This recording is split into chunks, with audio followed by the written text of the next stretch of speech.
Hello students, welcome to Target Study Point. This is Arshana Chauhan and today we will discuss few objective questions. Okay, and these questions are important in CBSE board exam of 10th and as well as for NTSC.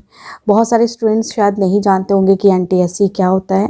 So एक few things I want to explain to you, that is NTSC means National Talent Search Examination. ठीक है, इस examinations में 2 levels होते हैं और जो student in दोनों लेवल्स को क्लैरिफाई कर लेता है उसको स्कॉलरशिप दी जाती है. ठीक है, तो if you want to avail the scholarship program so you have to qualify 2 rounds. Okay, so इसमें आपका रियल नंबर्स भी सिलेबस में हैं. ठीक है, तो ये दोनों ही तरफ से आप इसको प्रिपरेशन कर सकते हैं. बोर्ड एग्ज़ाम की भी प्रिपरेशन हो जाएगी एंड आपके NTSC की भी हो जाएगी. Okay, so let's start. जो फर्स्ट क्वेश्चन मैं यहाँ पर लेकर आई हूँ आपके लिए, that is when 2 raised to power 256 is divided by 17 the remainder would be. अगर हम 2 raised to power 256 को 17 से डिवाइड करें तब रिमाइंडर क्या होगा. If you want to solve yourself, just pause the video and take your time and I'll explain you how can solve this question.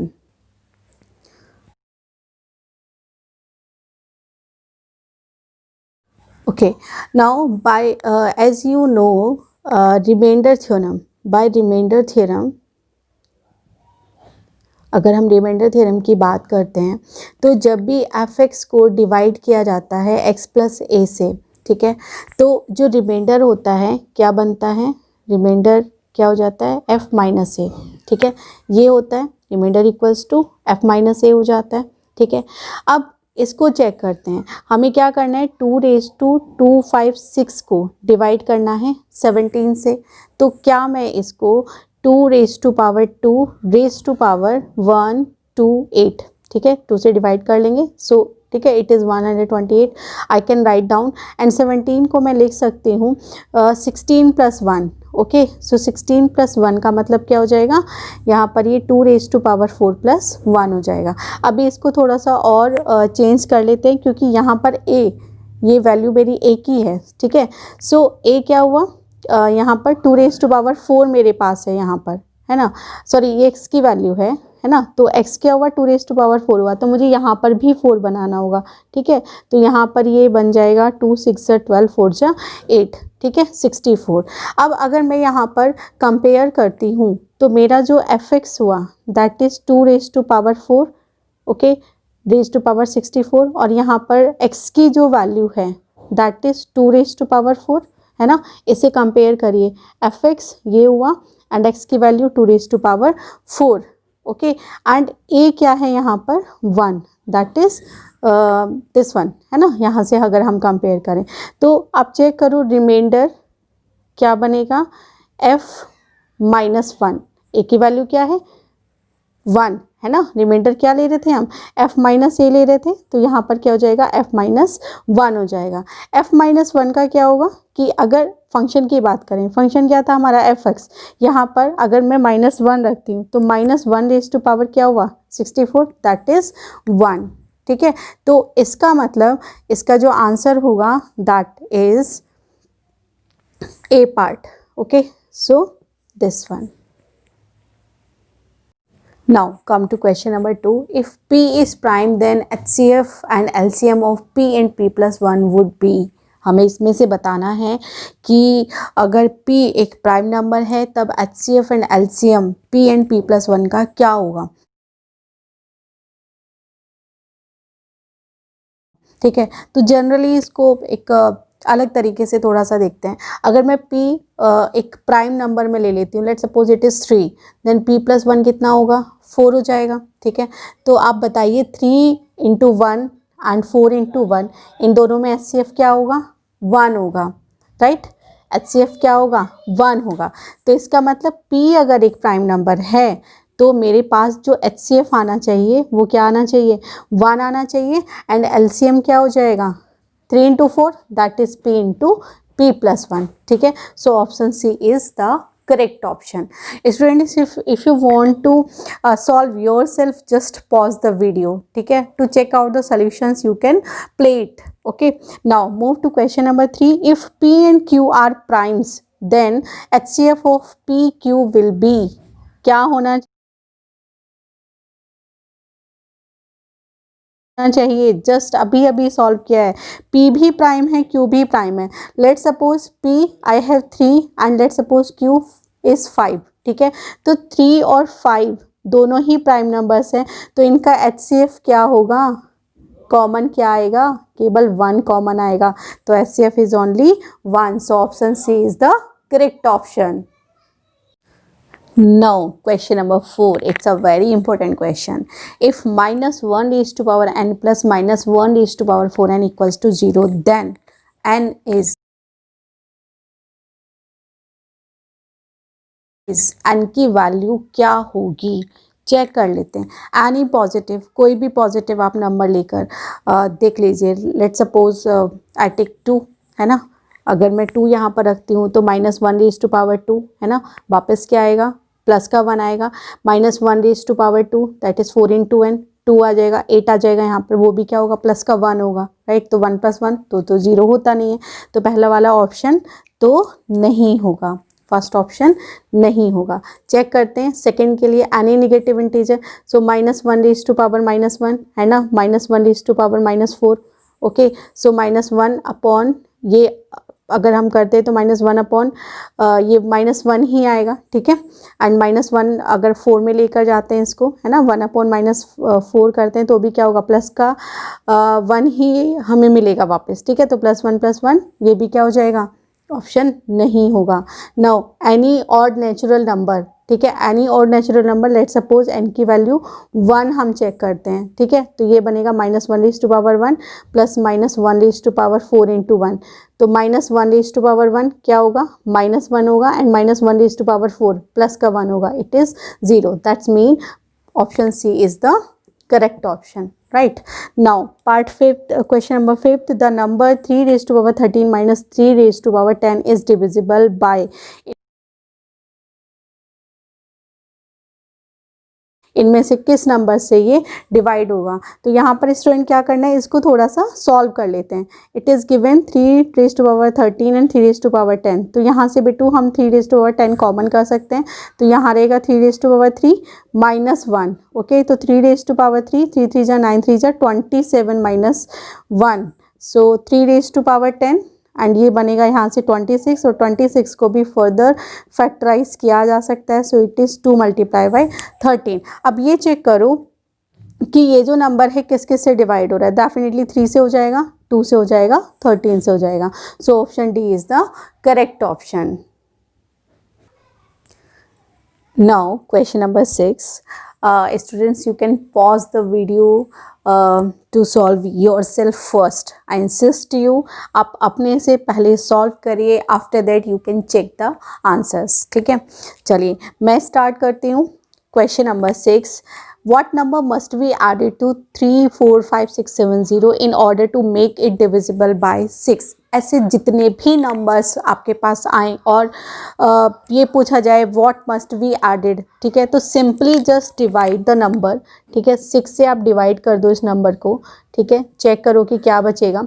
तो 6 4 जा 24 एंड 30, है ना. 6 5 जा 30, तो 5 टाइम्स आएगा. 30 सब्ट्रैक्ट करेंगे 4, एंड 6 7 जा 42, सो सब्ट्रैक्ट कर दीजिए 3, and next is 36. 6 6 ja 36, and you will write 7. 6 1 ja 6, then you will get 7 minus 6 is 1, and you will write 0, and 6 1 ja 6 again, so you will get 4. तो हमें यहाँ से रिमाइंडर क्या मिला? 4 मिला. Okay, so what number must be added, हम क्या number इसमें ऐड करें कि ये नंबर 6 से डिवाइड हो जाए? तो definitely what we will do, 6 - 4, है, दैट इज 2. 6 - 4, अगर मैं इस नंबर में 2 ऐड कर देती हूँ तो मुझे क्या मिल जाएगा? क्या होगा कि ये नंबर जो है वो 6 से डिवाइड हो जाएगा. इन दैट केस जो करेक्ट ऑप्शन है आपका इस क्वेश्चन के लिए दैट इज ए, ठीक है. A part is the correct option, right?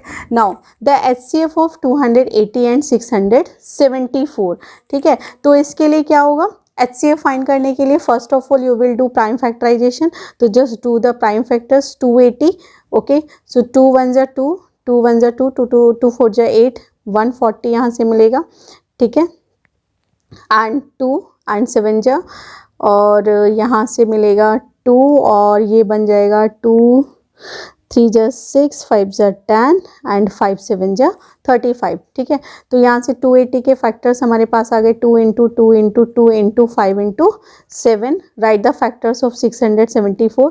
सो 674 को भी कर लेते हैं, 2 3 जा 6, 3 जा 6, 7 जा 14, and we have here 337, and I think it's a prime number, so we can't factorize it further.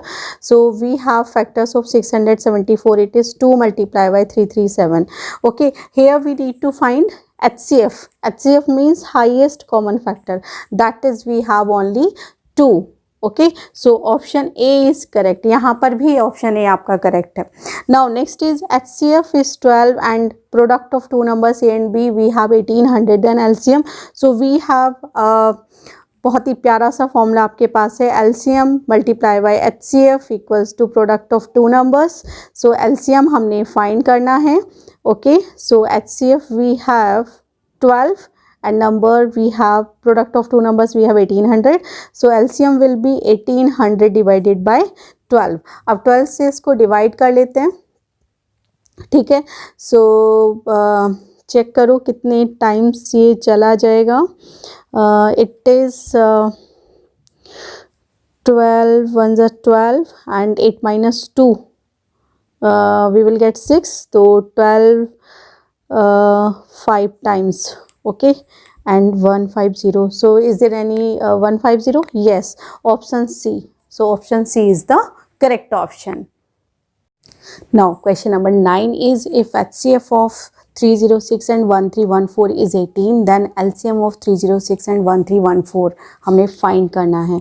So you have your most favorite formula, that is LCM multiplied by HCF and the product of two numbers, okay, so LCM हमने find करना है, HCF हमारे पास 18 है और numbers हमारे पास 306 into 1314 है, ठीक है, सो LCM यहाँ से क्या आ जाएगा, 306 मल्टीप्लाई बाय 1314 डिवाइडेड बाय 18, ठीक है, तो चेक कर लेते हैं कि ये किस नंबर से डिविजिबल है, तो 3 से तो है ही, 3 6 जा 18 एंड 3 1 जा 3, 0 3 2 जा 6 एंड 6 से डायरेक्टली हो जाएगा, 6 1 जा 6 एंड 6 7 जा 42, सो LCM क्या होगा यहाँ से, 17 multiply by 1314, okay, so multiply कर लेते हैं, 1314 मल्टीप्लाई बाय 17, तो 7 4 जा 28 कैरी 2, 7 1 जा 7 प्लस 2 9, 7 3 जा 21 कैरी 2, 7 1 जा 7 plus 2 9,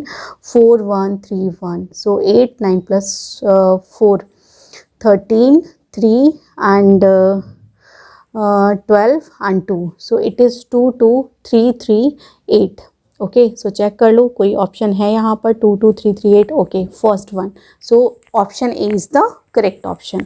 now come to question number 10, which of the following is not a prime factor of 3825, हमें ये बताना है कि 3825 का कौन सा ऐसा मतलब प्राइम फैक्टर है या नहीं है, ठीक है, is not a prime factor, so 3825 को पहले हमें फैक्टराइज करना होगा, ठीक है, सो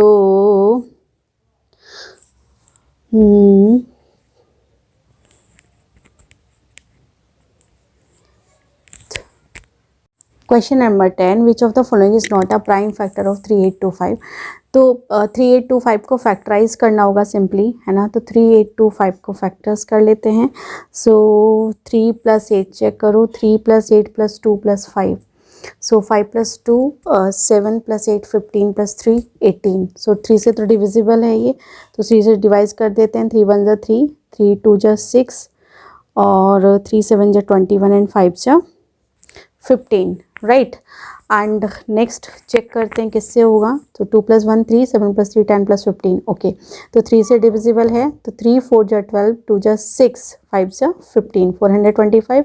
नाउ 4 + 2 6 + 5 11 है ना, तो 3 से डिविजिबल नहीं है। Now we can divide with 5, तो 5 8 जा 40 एंड 5 5 जा 25।